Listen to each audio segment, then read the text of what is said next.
It's not hard. It's not hard. Hello, everyone. Hello and welcome to episode 5 of Media Watch here on the Blue Abroad YouTube channel. It's Friday, the 26th of April, 2024. I'm here. Your favourite Pom's here as well. Hello, mate. Favourite Pom? I might be the only Pom. Is there any social media Poms? I don't know. I think there is actually. I think I might have justified some, but no. Hopefully, I'm your favourite Pom. If I'm not, there's something wrong. You would be the only Pom that I know in the Carlton community that does content. Yeah, that does content. There's a few Poms flittering around. I mean, I wouldn't say I'm the best Pom in AFL Media, but I'm certainly in the top one. Who would be the best? Oh.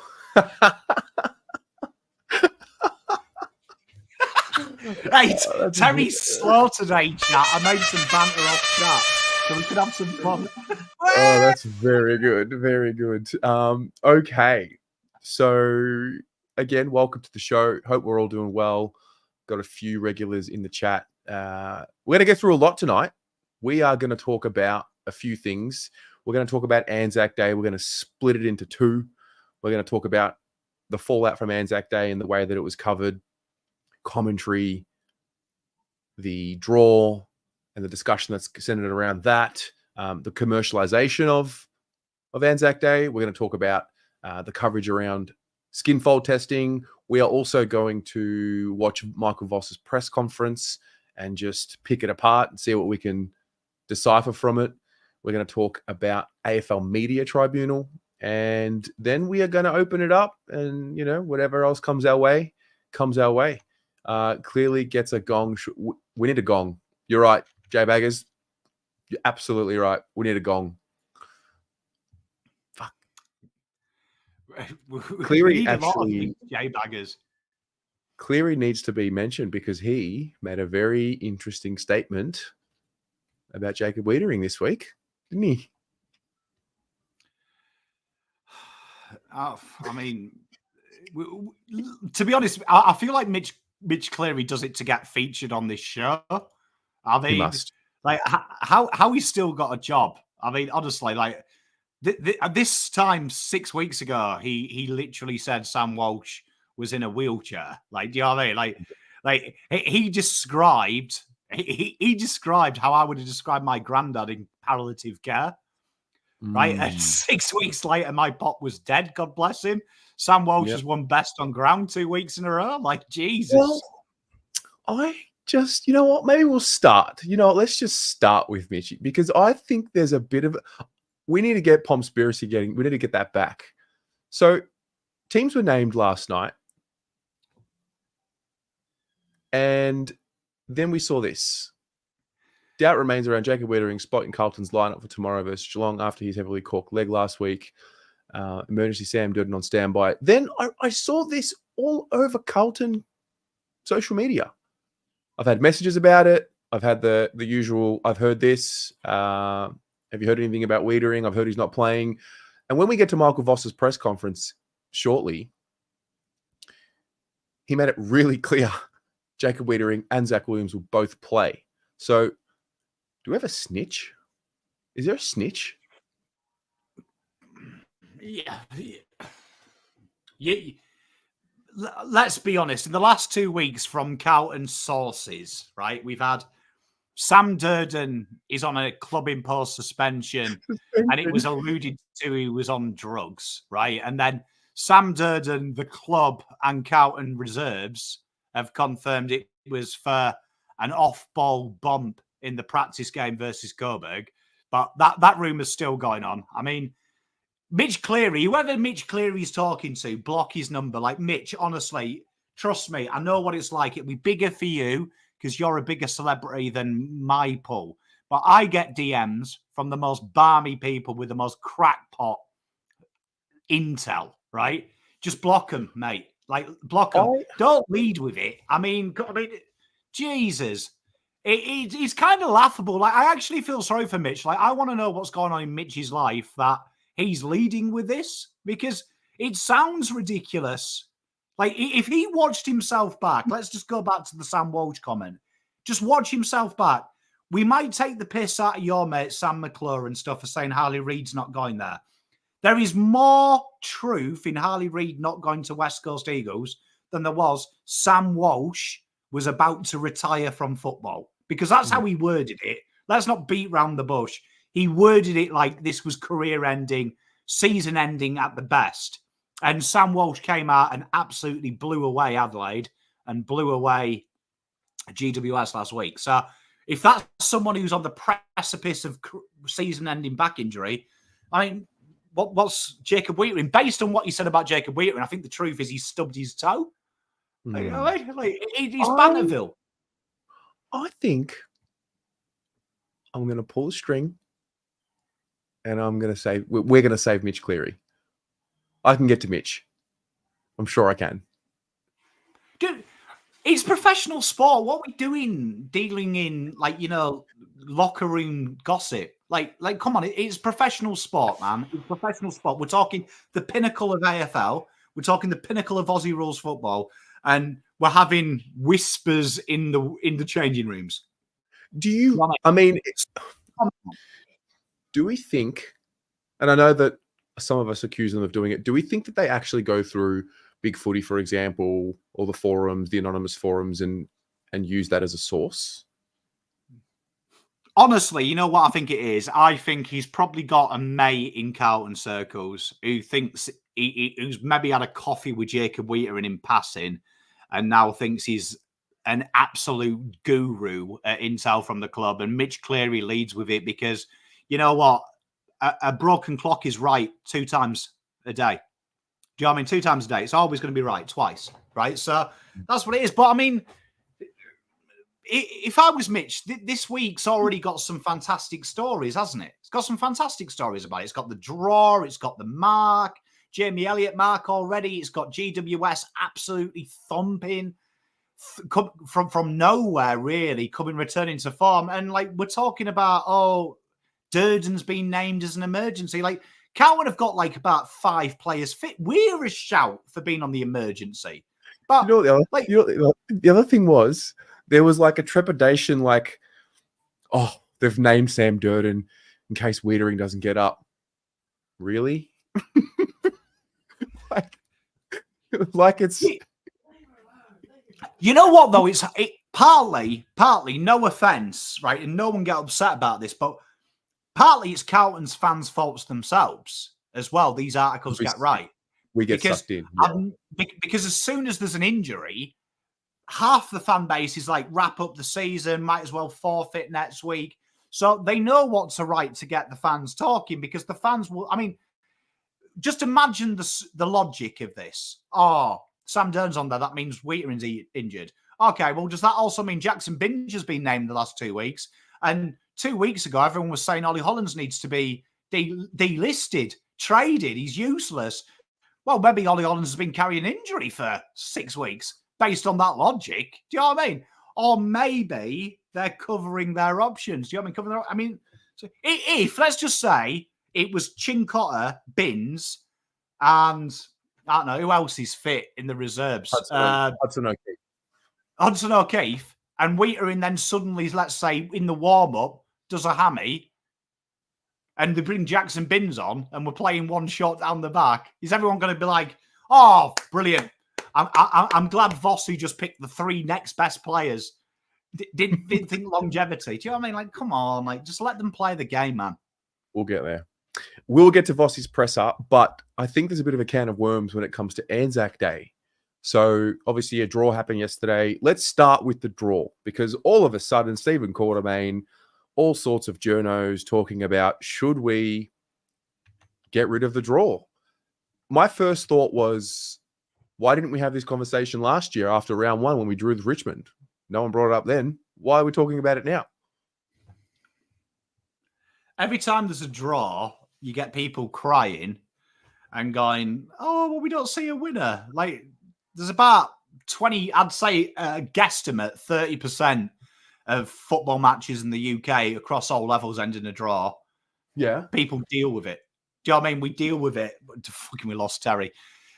Like, for me, in the regular season, if you can't beat an opposite side in 2 hours, share the points. Do you know what I mean? Share the points. Like, I personally find, like football, some of the draws, like the Essendon-Collingwood game, are the best games to watch. Two sides going toe-to-toe, both have chances to win it. At the end of the day, the draw's the preferred and fair result. I mean, if it's the finals, yes, I agree with extra time. Right? If it's an elimination, but regular season, take half points.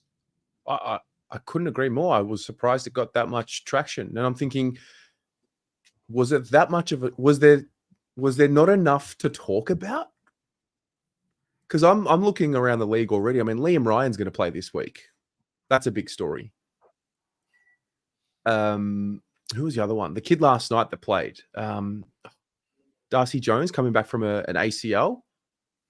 Yeah, I just terrific player. Thought, and then it sort of leads me into who's controlling AFL Media at the top.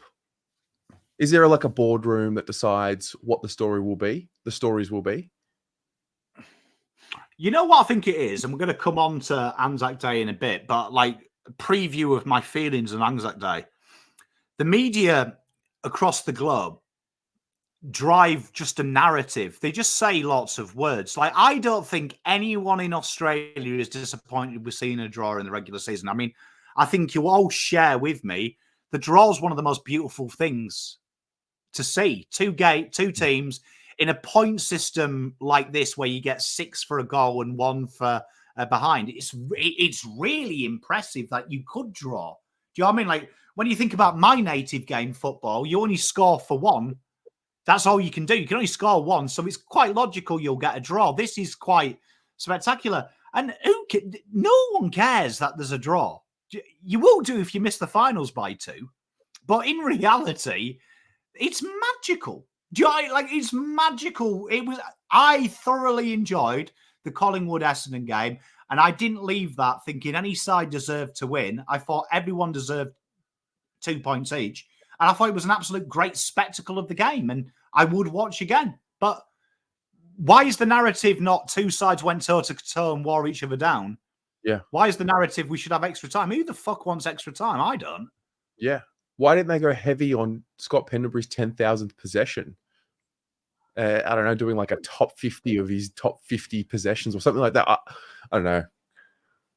Because how many draws do we get a year? 1, maybe 2. I think we had 2 a few years ago. Mate, the best thing about the draw as well is you get some complete numpty post on Twitter that they put $100 on the draw. Yeah. You know what I mean? Like, that's my favourite thing of the draw. Like, you always, because my pop used to say you'll get some idiot betting on anything. That's just proof when someone's like, oh, I have this inkling, I put 50 on the draw and I now can buy X. Like, it's mental. Yeah. So that's one part of the story. Then the next part, well, maybe you should lead into this. Anzac Day seems to be expanding. What do you think about it? You know what? For me, right, and I was raised by a war veteran, a World War II veteran, and my nana, she had to be at home. Do you know what I mean? So she's a veteran as well. For me, Anzac Day is a unique day, and the fact that we're getting like pre-Anzac Eve and pre-Anzac Eve and then post-Anzac games, and everyone wants to be a part of it. For me, this is where I draw the line, because Anzac Day symbolizes something significant. It symbolizes the hard work, the intensity, and the sacrifice of life, time, and effort and youth in 2 of the great wars that really formulate what we have today. And I think we're getting at a risk of it becoming like Easter, like Christmas, like All Hallows Eve, that are very, very significant days that have been bastardized by commercial, and we lose the meaning of it. Because for me, take whatever cause, and I don't want to offend anyone, but this is how strongly I feel about it. Take any cause you have, whether it be Pride Round, whether it be respects, whether it be youth, whether it be community, And it all would not exist without the sacrifice of the Anzacs, of remembrance. It would not exist. Nothing would exist. This is the day that opened the doors to everything else. And it's even deeper than that. You look at World War II, you look at the change in Europe of women becoming equal because of the war, because they worked factories. They proved to the patriarchy that they could do it. They could do it. I remember my nana having to come out of university because she was expected to be a wife. And then post the war, everything changed and women were equal in the real sense. For me, Anzac Day is such a magical day. And even though I'm not Australian or Kiwi, I respect the great effort from our South Equator cousins for their sacrifice in a war that didn't really concern them.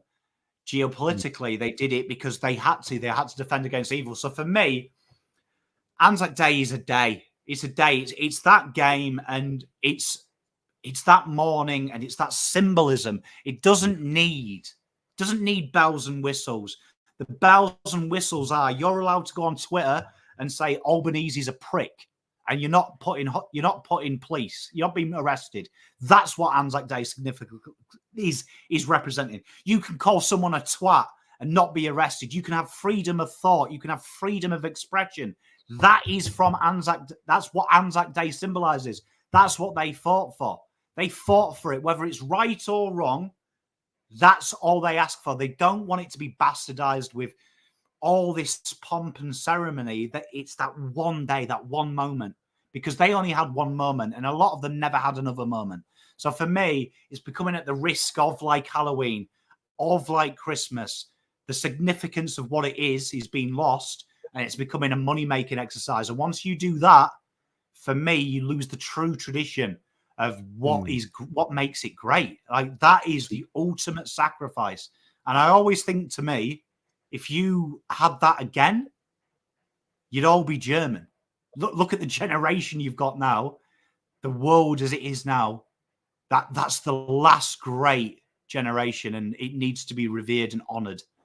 It's like for me, definitely slowly expanding, and then you get different variations of the Anzac Day, Guernsey for a couple of other clubs. And I think you're right. I think we need to be very careful not to use the Anzac Day game and our commercial interests as a league to expand it, because you're pulling on very sensitive heartstrings, you know? It's a wonderful thing because, you know, we live in a society now, and you've only got to see the last comments we had. Words nowadays mean so much more than the actions.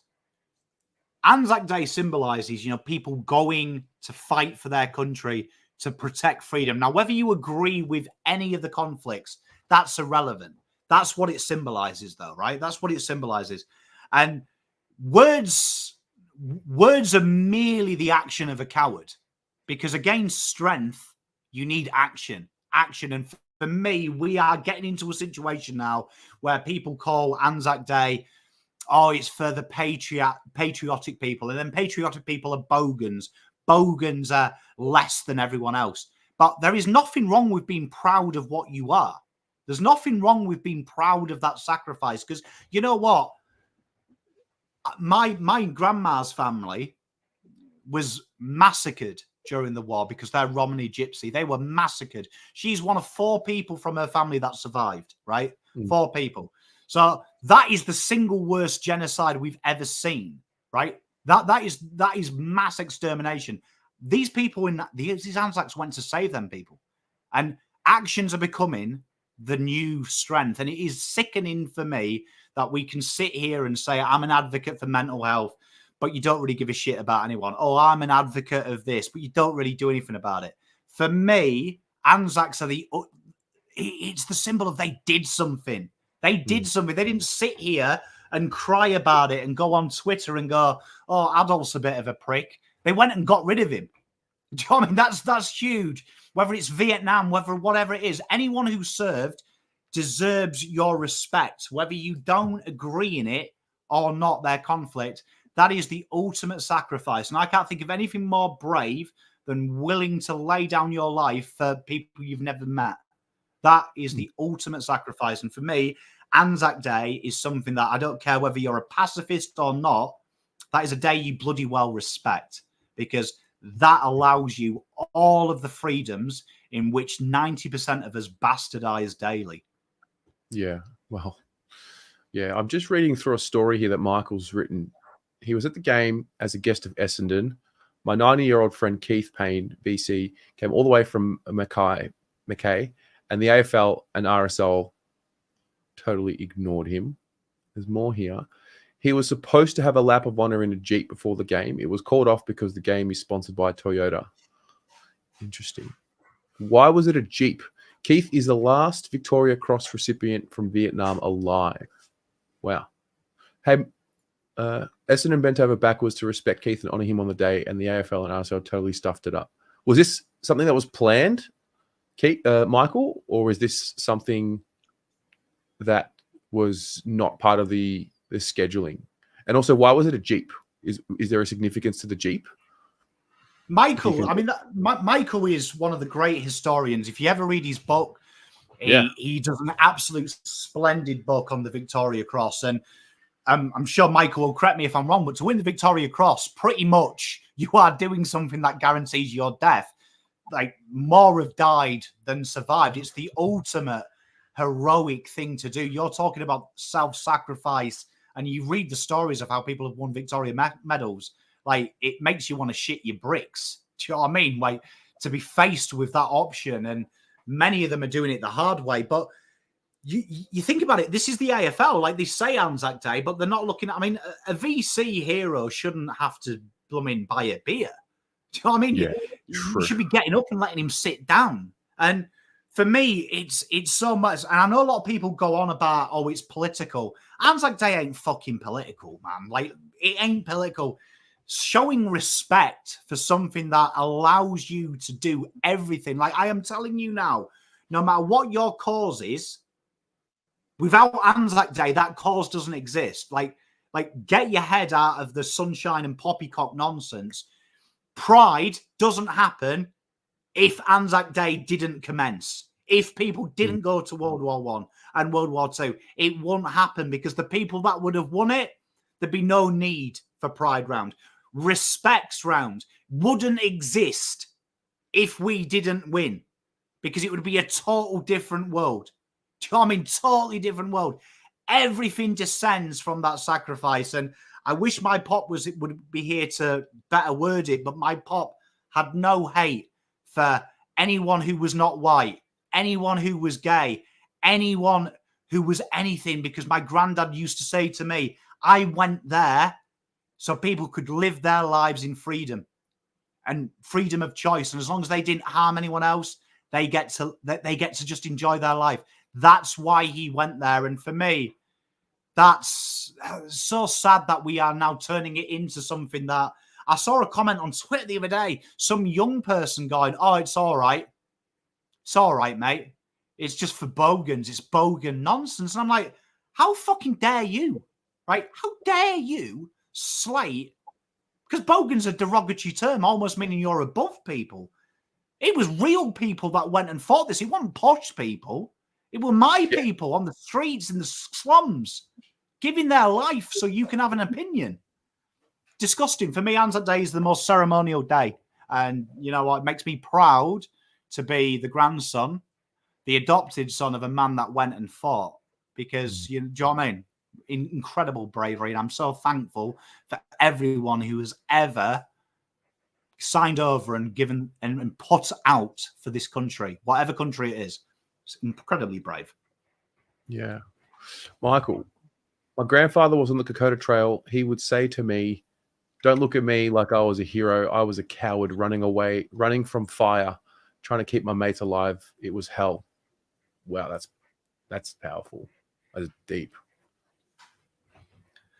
Jeez. Mates, I implore you, if you ever get a chance, if you ever get a chance to ever speak to a war veteran, and there's not many left now, I mean, and you actually hear about the real things. I remember one of the most magical moments was when my nan died and my pop brought out his war memorabilia and the tears in his eyes and hearing the stories of the people he lost. And like, I remember it was the first time I remember him telling me this story that once D-Day had happened and they got on the beach, he found a quiet place while they were just guarding this area and just cried. He had this picture of grandma that he used to hide in his top button, and he just looked at her, lit up a cigarette and cried and sobbed like a girl. And it was massive to me because my granddad never cried, was never sad. Like, I used to think men don't cry. This guy just plows on. And for him to tell me that, like, I was like, fuck, man. And like him used to saying, like, you don't believe you're coming back. And he always used to say to me, the one thing he said to my nan, I will come home and marry you the day this is all over. I will marry you. And he said that's what kept him going. And it's like madness when you think of what he went through. Jumping off a boat on Juno Beach, being shot at by MG42s. Do you know what I mean? Storming it, taking days to storm it. Then to getting all the way to Munich. Absolutely fucking insane. Like, insane. Wow. Like, yeah. And I like to consider myself, I've got big balls. I don't know if I could do it. I really don't. No. Well, Michael, thank you for sharing. And I'm glad that we could bring that story to light and put it out there, even though this is on a much smaller scale than what Channel 7 could have yesterday. But nonetheless, I really appreciate you bringing that. Wow. I didn't expect this to go as deep as we did, but I'm here for it. Mate, and like John says, my granddad, he lied about his age. Like the story he told me that when old Neville Chamberlain came on and goes, and I regret to inform you that we have no such correspondence, and I regret to say we are at war with Germany. They all went down for a beer and were like, let's fucking join up. Way! Like, do you know what I mean? Like him and his mates, like it was like, you know, how we would talk about saying, oh, we've got some free tickets to some nightclub. And we're like, yeah, let's go. Let's wank some work and let's go. Like mental, man. Mental. Wow. Mental. Yeah. Okay. That's good. That's very good. So what we're going to do next is we're going to watch Voss's press conference from today. So if you're watching on a phone, just take a mental note of some things that stand out to you. If you have a piece of paper nearby, maybe, or you're watching this on TV, get your phone out, get your notes out, and let's just see what we can decipher from Voss's press conference. Far away. I'm ready whenever you guys are. Cheers, Voss. I am. Yeah, no, they've had a pretty reasonable week. So they both did a little bit yesterday. So they did enough, which what was needed. Had a look at them this morning, so they're ready to go.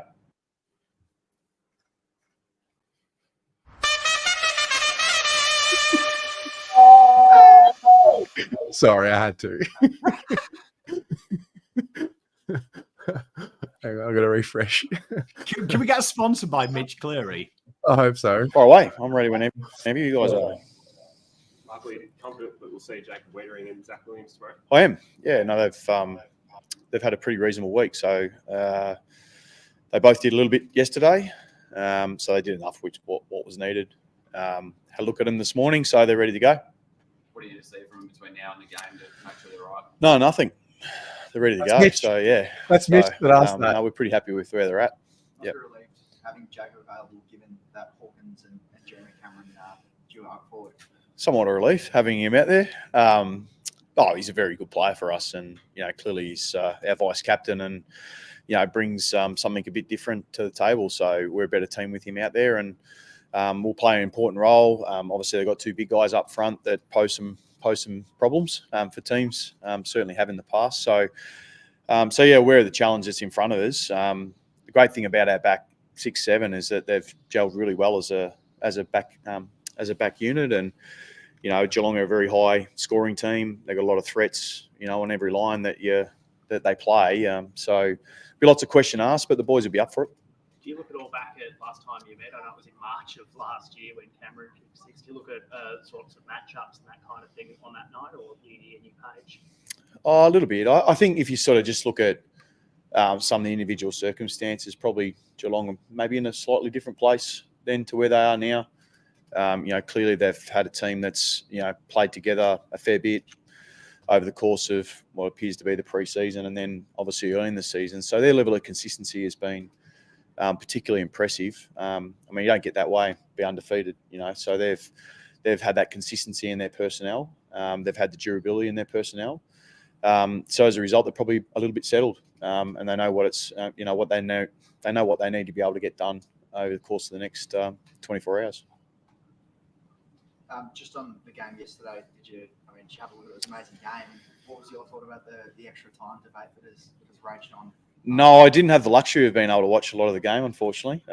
Sort of watched the last probably 6 minutes of the game and probably got the best 6 minutes by the look of it. But it's extra time. I don't really have a stronger view on whether we need to play extra time or not. I almost hand that over to the supporters to see where they would like to go with that and what the future looks like. There is higher demands if you choose to go down that path. That's the only consideration. If that was to happen a couple of weeks in a row, that would make things interesting. But there's certainly, I can see why there's an argument for, and I can also see why there's an argument against. And I traditionally like it the way that it actually is, but I'd be happy to lean on others to come up with that final call. Brad Scott was also pretty vocal post-game about the sub rule and just how he thinks that it should be like a 5-man bench just revolving over. What are your thoughts on the sub rule and I guess how it got taken out of existence in the AFL and then is somewhere how it sort of made its way back in? Yeah, we tend to have a view at times, sometimes after games when you're quite emotional and has an impact possibly on the end result, whether that's a draw or whether that's the interchange itself. I've had a sort of long view on this is that, we should just play the 5 and, the rotations take care of, the rotation cap take care of, the load of the players. If anything, the players maybe miss out on a few minutes on the field. That's probably about the only thing it costs us. What it does do is it takes away that, that decision at the end of games when it's high stakes, it's high risk, and have to make a decision on whether a player's available or not available. So it does take that decision away. I see no reason why we can't go to the 5.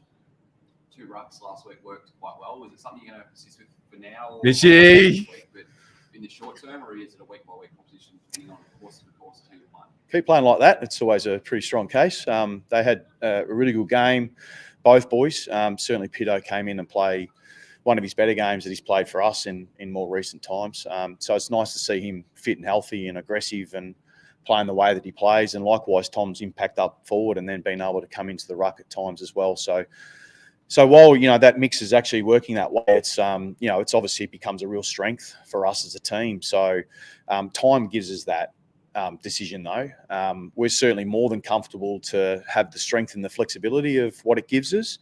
But it's also not something that we'd sort of say, 10 weeks time, where do we sit in that? But certainly the result we got from last week was really, really positive.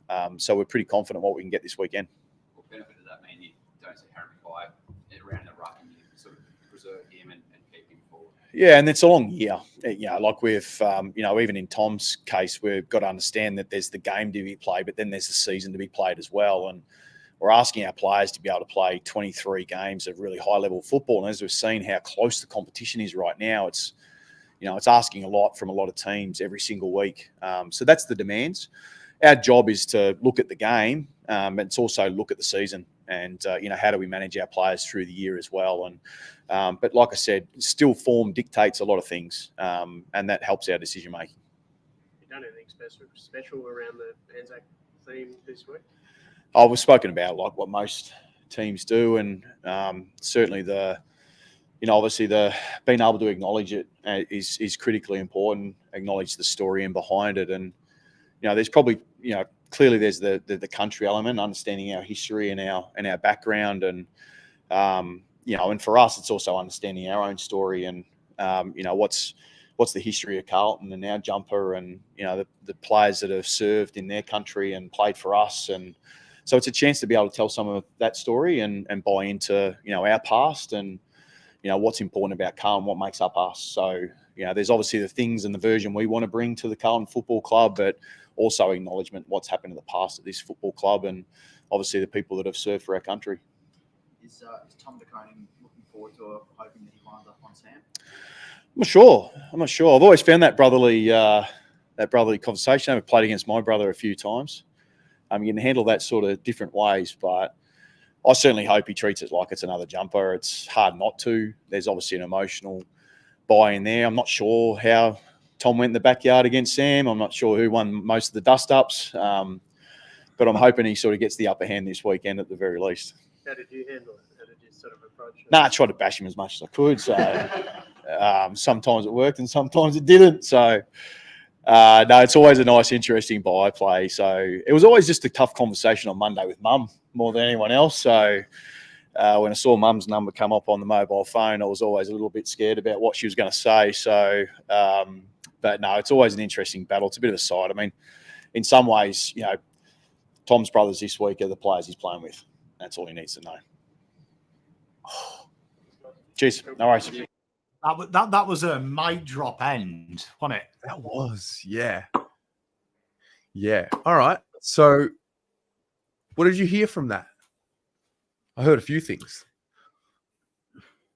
I really enjoyed this continuation of understanding our story just towards the end when he was asked about the Anzacs. And I thought that flip there is probably the most profound thing I've heard anyone in AFL say in the last year, probably.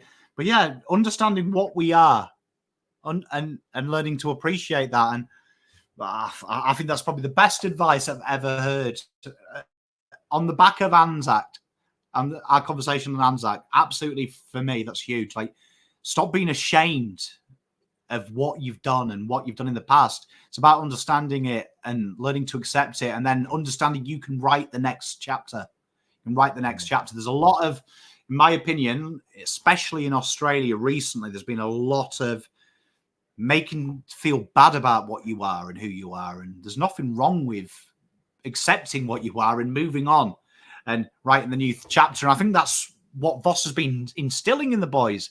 Yeah, we used to be shit. Yeah, we used to be injured. Yeah, we used to be a letdown. But that's who we were.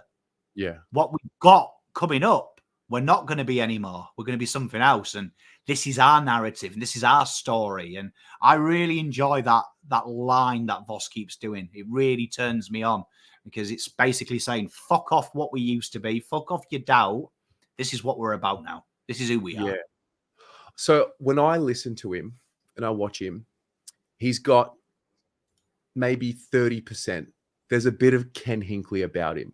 You can see, because if you watch Port Adelaide's press conferences over the last, decade since Kenny's just a no-nonsense, no bullshit kind of operator. He'll even just tell you who's playing and who's not playing, how long they're away, for how long they're out for on a Thursday. He's got a bit of it, and he's obviously got his own touch. He's added his own flair, and he is his own man. And I like to see it.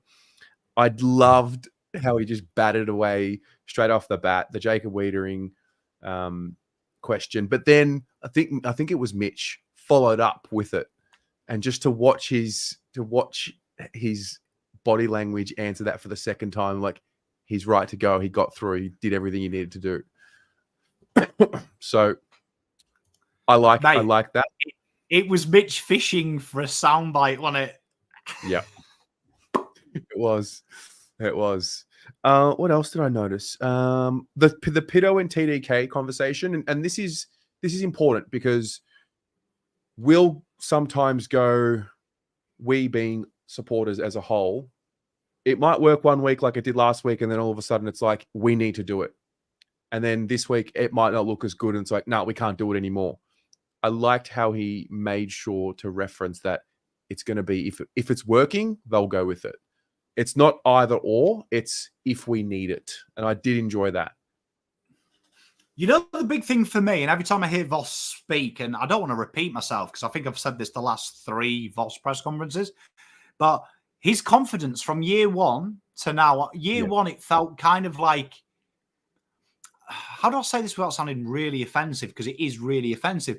But he felt like he was kind of like more honoured to be in the job. like kind of like, oh wow, you know, like kind of like, you know, when I don't know if anyone has got this experience, but like in golf, you have an assistant pro, and sometimes you give them a big job. You'll go away and you say, right, you're handling my Elite One juniors, and they're kind of like, oh, I have some power, and they're a bit flappy and exciting. Now it feels like he's been in the job 10, 20 years. Like he's directing the media where he wants them to go. He isn't falling for the traps. He isn't saying too much. He's just saying what he needs to. Going on to the next question. And he controls that room. And go back and look, David Teague looked like he wanted to kiss everyone that he was an AFL coach. He couldn't believe it. I sure as fuck couldn't. Bolton, right? Do you know what I mean? Bolton, he looked a little bit like, oh my God, I'm an AFL coach. This guy here, like someone, I think it was Brian. I never saw Parkin in action, but that's how I'd imagine Parkin to be. He's assured. Yeah. You can see when he talks about owning what you are. Voss's case in point, he now knows I am a head coach of the best club in the country and I'm the leader of it. And he's not nervous. And that makes me excited because that rubs off on the players then. And it's weird. Since Voss has got comfortable, Cripps has got comfortable. Since Cripps has got comfortable, everyone else has got comfortable. There's that feeling of this is who we are. And I really like it. Yeah. Turns me on. He's gone through the ringer, aka last year. They backed him. You could sense, I mean, he's openly admitted himself in press conferences that he didn't know which way it was going to go because he would be well aware of what Carlton is and has been in the past when it comes to pressure mounting, sack someone, rinse and repeat. So, you know, now that you've got the backing of your president, your CEO, and everything's in place, you know, winning helps as well. Let's be honest. But yeah, I definitely feel that he's well and truly past the honeymoon phase. He's had his first real serious bout of, you know, psychotic Carlton pressure gotten through, and you can see a different air of confidence about him, and he takes no shit.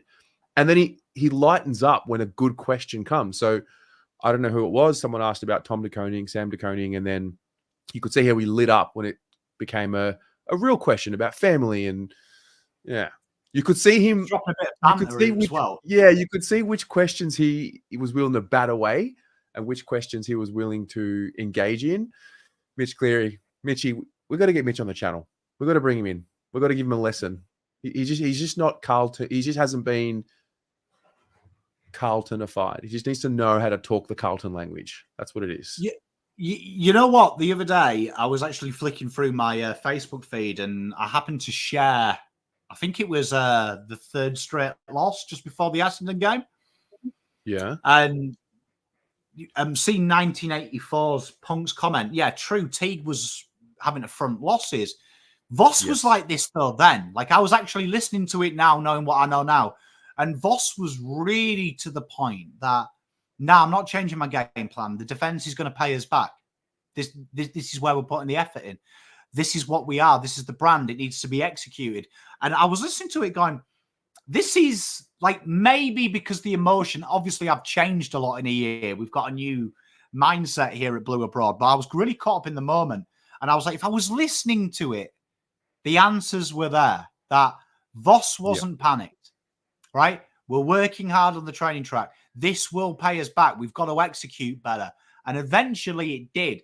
And that is impressive because if you go back, and I'm not picking on David Teague, I am a little bit, but I mean, he made me quit the show twice. Sorry if I've got a little bit of an issue with him. But you listen, he sounded flapped. He sounded like he was flapping. It was squeaky bum time every time he talked. He used to bring out these weird stats. Like, I never forget that Collingwood game. Oh, well, you won the inside 50 count. Did we? Cool. Nice one. Cheers, mate. But you listen to Voss, it was the ownership, the accountability was there. The next step was there. So I think it's easy to talk in a win, but you listen to Voss, he never says the job's finished as well. That's what I really like about him. He always leaves me expecting a bit more every press conference. And you can see he's got a bit of a relationship with them boys as well. You can see it. It's nice to see. Yeah. Paul, I have noticed this. I haven't seen Michael Voss look this fit as a coach since he first started coaching Brisbane, which was right after he was playing. I definitely noticed that. It's a good call. When I was down the club the other day, I actually saw Luke Power, and fuck me. Like, we're going to come on to Skinfold tests. We're not allowed to do them anymore, but I reckon he'd score pretty well in a skin. He looked fit. Like, I was like, Jesus, he could probably play. So, fair play. It is funny, though. When I was down at the club having a coffee, they were actually all running. Like, the coaches were doing part of the laps, which love it. I'm sure other clubs do. But I was like, that's probably quite good for rapport as well, that the players and the coaches are partaking in that. No doubt. Well, I think the other part to the Michael Voss story is we're all very aware that tactically that's not his strength. We're all very aware that his ability to empower and lead a group of men is his strength. And so you see the trust element show when he's now on the bench during games. Ash Hansen's up in the box because you can just see the what's the word? Not demotion. What's the word? Delegate. You can see the delegation happening. You can see the trust happening amongst them. And I think now that we've won this massive chunk of games that we have been able to win over the last 19, I think it's 16 of the last 19, you get to reinforce that. And so we're now at a point where even if we were to go into a bit of a slump at some point, we've got so many wins under our belt reinforcing the standard. So let's see how it plays out. There's a lot of season to go. Job's not done yet, but mate, it's the old adage: real leaders of men don't tell you what they can do; they show you what they've done. Do you know what I mean? And that's what Michael Voss is doing. He doesn't have to be in the box to be the boss. He's the boss by putting Ash Hansen in his place, doing what he's good at, so he can exercise what he's good at, and that's what a real leader does. He's not worried about, oh my God, Ash Hansen's in the box. People think I can't coach. He's like, nah, I'm the boss. He's good at tactics. I'm good at this. And that's what makes a great leader. Do you know what I mean? Yep. All right. Next Shout out topic. to Paul as well from Geelong, who's in chat. Oh, we got the Hoops crew, Paul, here. Do you know what I mean? Wow. For a rate, Pom's up and about. For a nice guy, Paul, you're in a danger zone, mate. Paul, let it be known. This comment here, this is the one. You got sucked in, my friend. We went humility through humility, and you got sucked in. Thank you very much.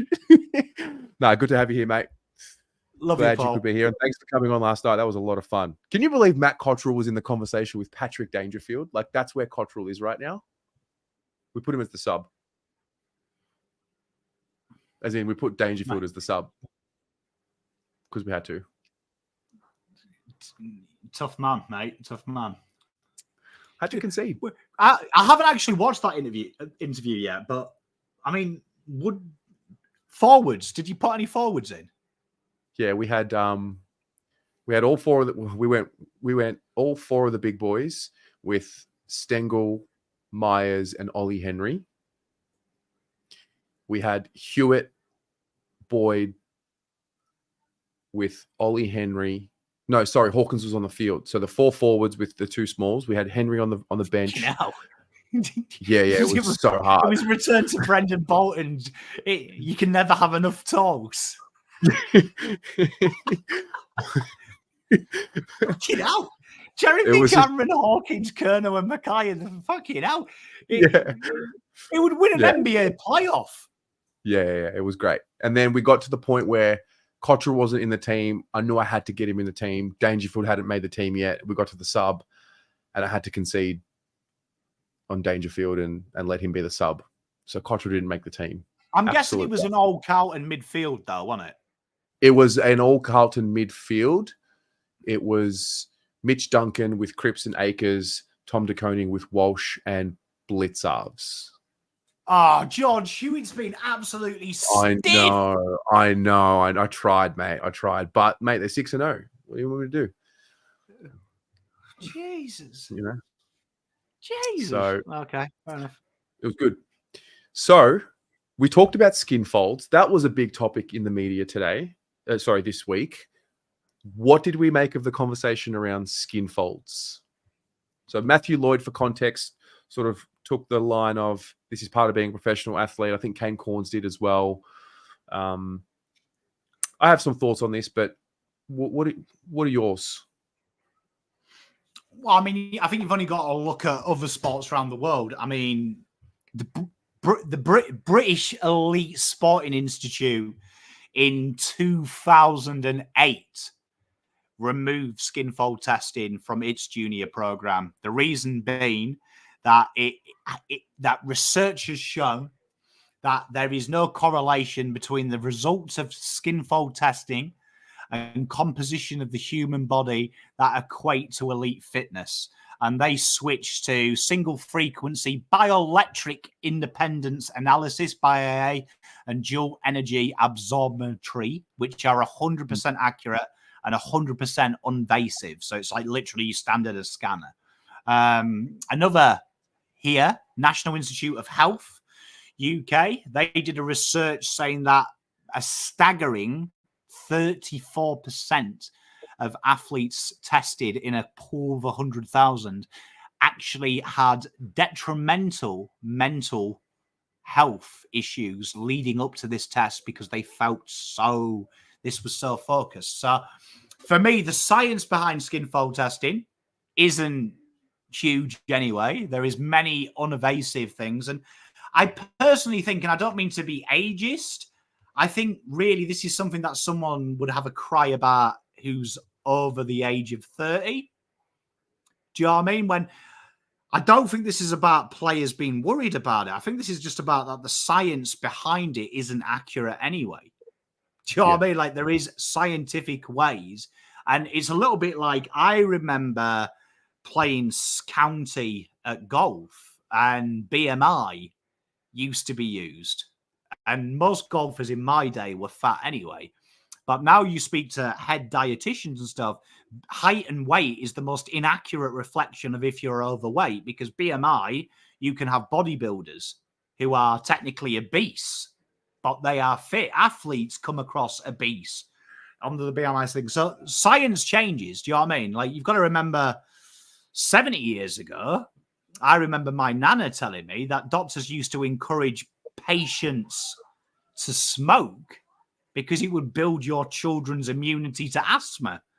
So science changes. Do you know what I mean? Right. You've got to remember when Christopher Columbus set off for America, they thought the earth was flat. We know it's not now. Do you know what I mean? Like things change. So for me, they're still going to be testing it. You ain't going to, like, I think people look at it, and I saw on Twitter a debate going, oh, well, you wait for 10 years' time when everyone's body positive in the AFL and we've got a load of triple XL fatties running around. And I'm like, it's not what's going to happen. I mean, it's not what's going to happen at all. They're still going to be fit.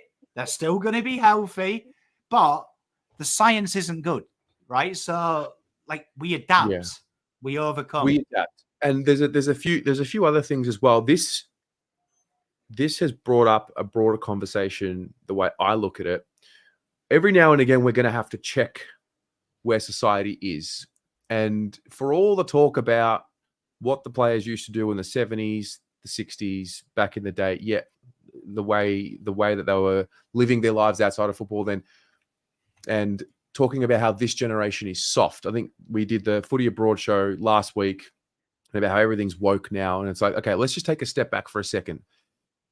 Be a kid now, be a 15-year-old girl or boy or whatever now, be a 15-year-old in the 70s and 80s. Now, think about what you're doing as a 14, 15-year-old, right? You've got all these apps. You've got Snapchat. Snapchat, for example, will tell you where you are, your location's on, where your friends are at. You won't know if you haven't been invited to a party that all your other friends have been invited to. You can see it because their location's on there. There is so much information about everyone available to us now that wasn't available back in the day. You had a lot more privacy. You didn't have apps. You didn't have a smartphone. And I think that does not get enough it doesn't get enough weight in this conversation.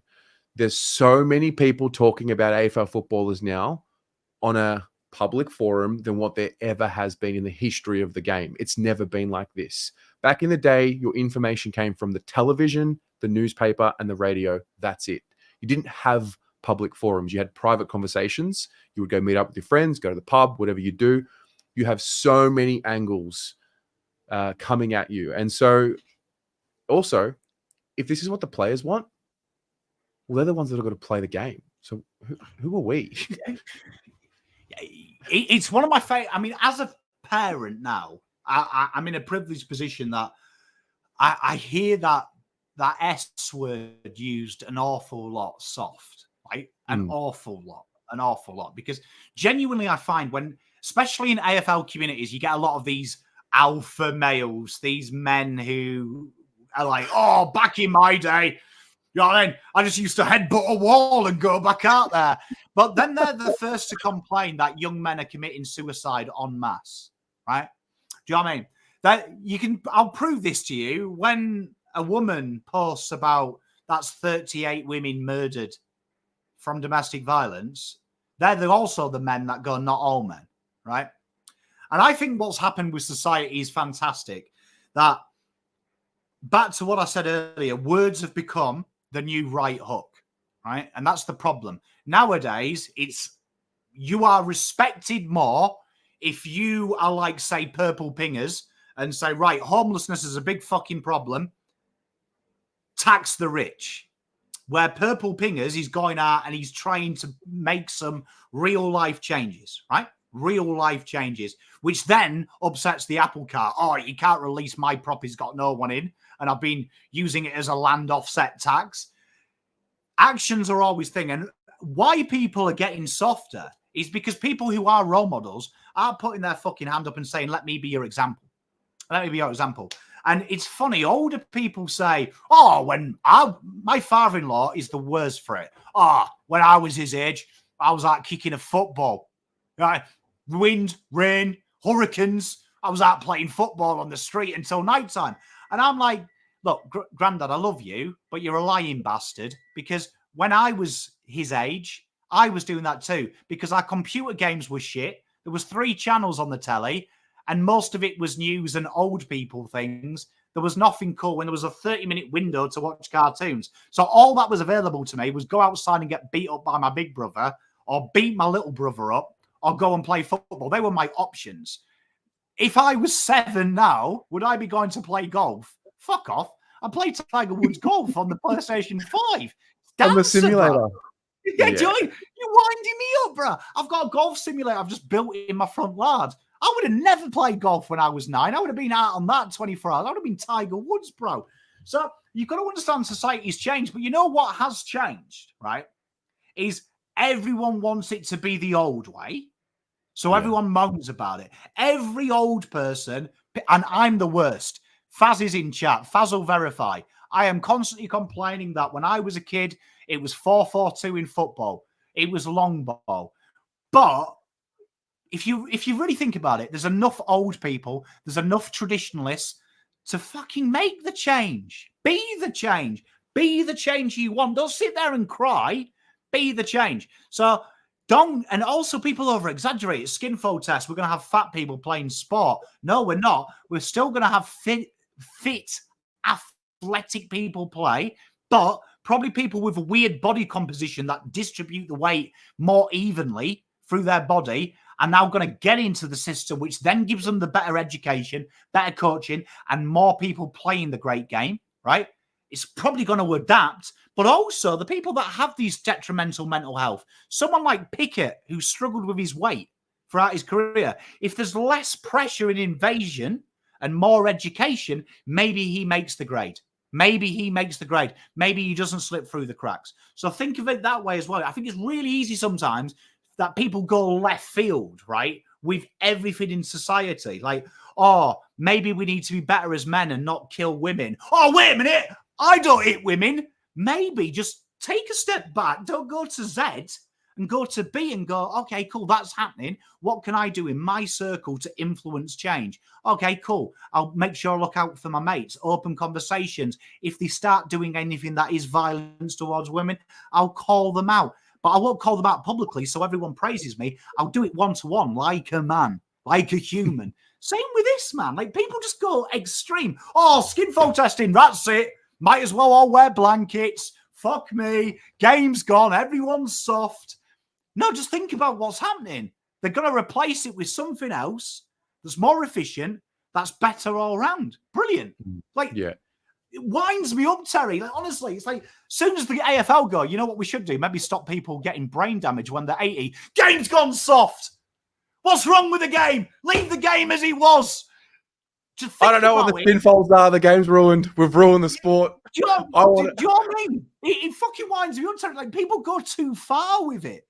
Like, too far with it. It's like, as soon as everything has to change. Because if it didn't change, we wouldn't be here. And Correct. Brian, fuck me, Brian. Like, you should be in Parliament. Facts. Education is the most beautiful thing. And it's not education in the books. It's education that dads pass down to their kids. Mums pass down to their kids.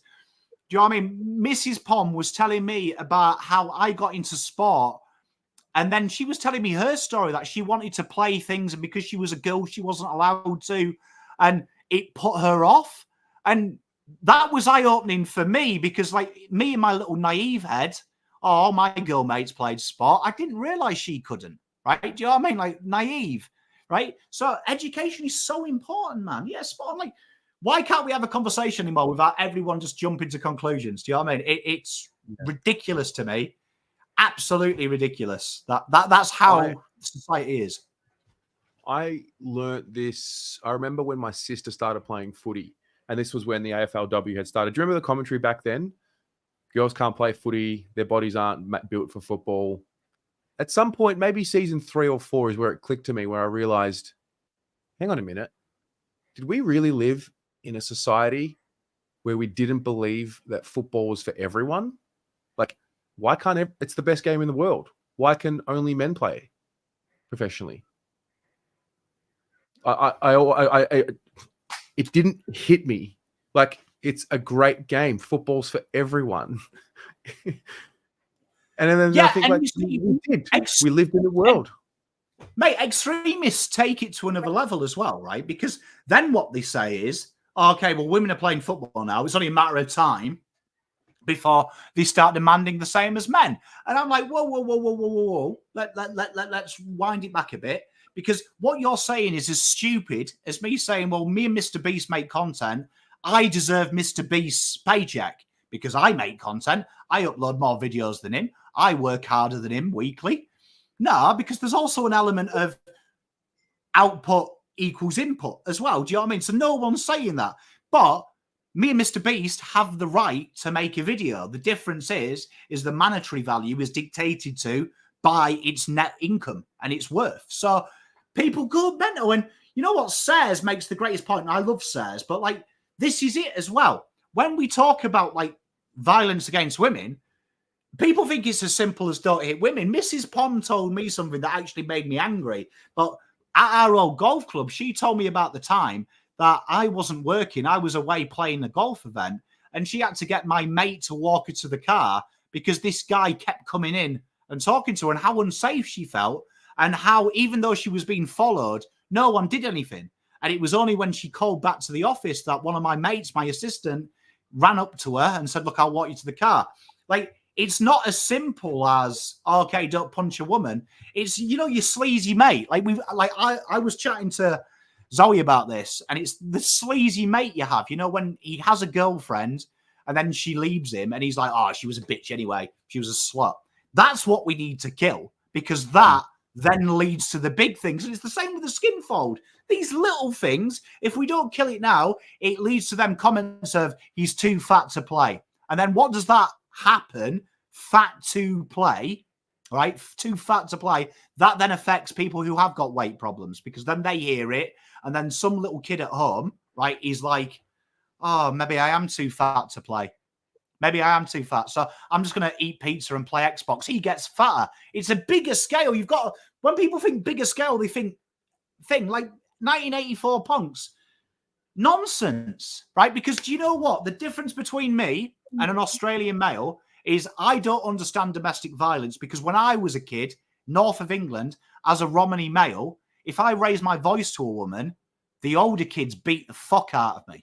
Do you know what I mean? If I raise my voice I get beaten up because that is the definition of being not a man, hitting or raising your voice. I've never shouted at my wife, and my wife laughs that I refuse to, right? Over here, though, that's acceptable, right? So for me, my culture forbids me to do it because being a man is, I don't do that. I respect and cherish the givers of life. But then people make it out to be some government conspiracy, right? Like 38 people, like 1984 punks, 38 women have died because of men, right? And then men that have killed them are weak, cowardly, the kind of guys that go on Twitter and rumour monger and be effeminate and do all them non-masculine things, be whiny, be whingers because they're weak and they're pathetic human beings. We need to eradicate them people from society. It's not a government conspiracy to emasculate men. If anything, it should masculinate men.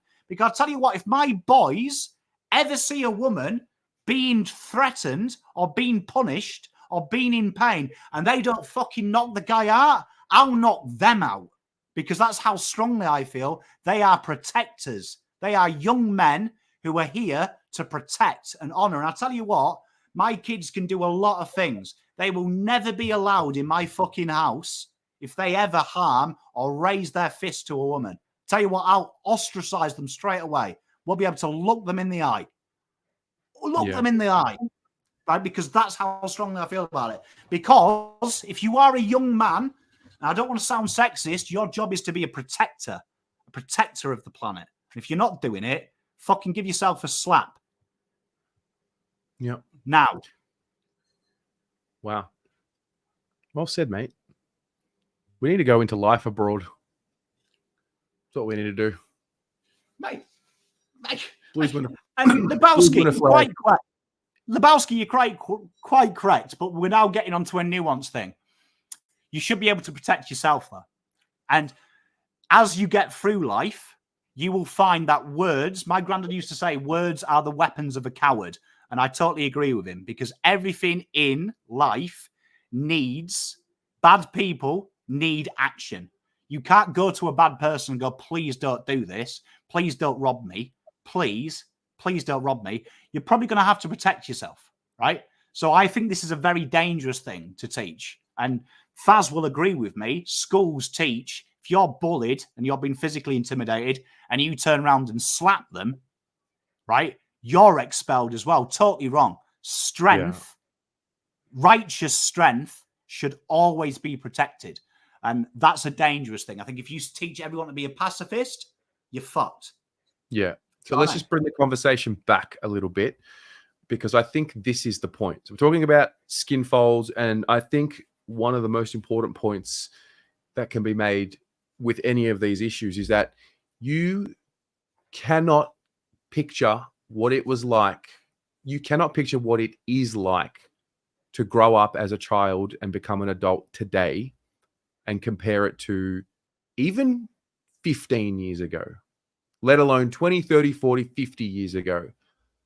We don't have the same standard of life. You can say that people have it easier now. You could make that argument. You've never had more access to anything that you want right now. But at the same time, you're overloaded with information. You're almost given too much information about everyone. And it's hard to sift through it. So a little bit more compassion, I think, is needed about the current generation. But I understand why it's hard, because you just can't picture it. Like, I can't picture living in a time, I can't truly imagine it, living in a time where, people tell you they sit next to the radio and listen to the football before TVs were there.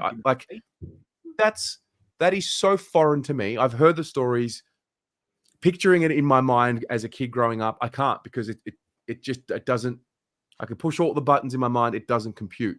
So there needs to be some sort of balance and an understanding that we don't know what it was like back then.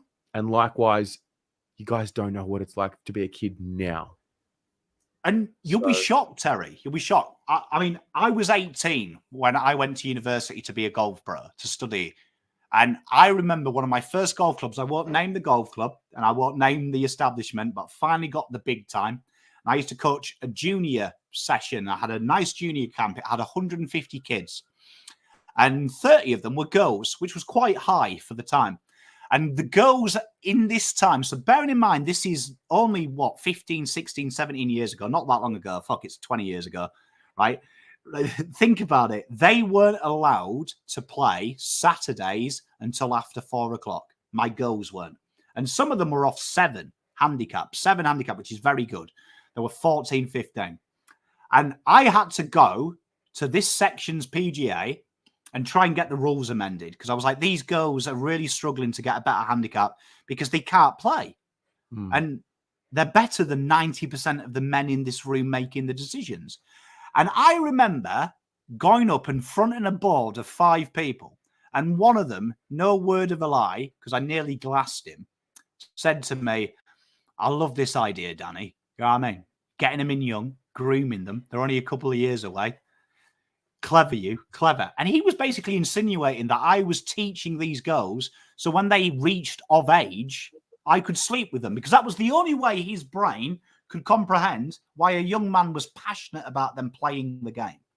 And that is only 20 years ago. And trust me, there is still golf courses in Europe. Women can't play 24 hours a day, 7 days a week.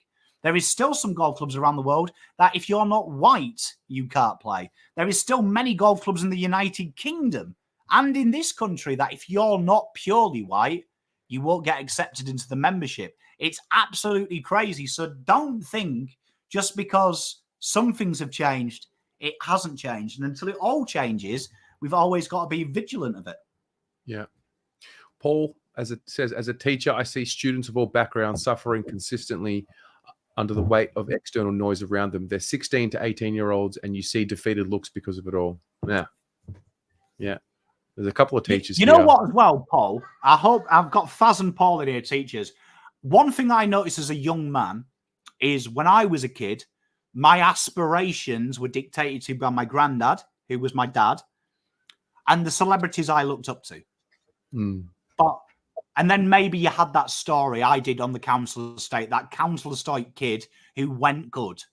Do you know what I mean? Who got good, who left the ghettos and became somebody. They were your inspirations, them rare stories. Now, when you go out, like my son's 9 years old, there's 9-year-olds who have bought their dad's Bugattis because of their YouTube fame. Like, he can go on the internet and see 16-year-olds who are doing these, sign up today and I'll show you how to make money doing garage sales. And they're posting pictures in mansions at 16, 17. So I say to David, mate, that's bullshit. Any idiot can hire a house for pictures. Any idiot can rent a car. You don't know that's true. But social media allows us to live a fake universe. A fake universe that's not real. Correct. So now the aspirations, what Paul's saying of young kids, is mental. There's like 18-year-olds who are multi-millionaires. I thought it was rich when you were 18 if you had a girlfriend and you had a car that wasn't from the 1980s. That was success to me at 18. Like, if my mate had a car in the 90s, I'd think he was a god. Like, now there's cars that are a day old they've got. So for me, this is where, back to the point, society has got to teach kids what it's like. Life is tough, and we should be encouraging them, because you know when people say, the last great generation was the Anzacs, I agree in that, but that's because they had something to fight against.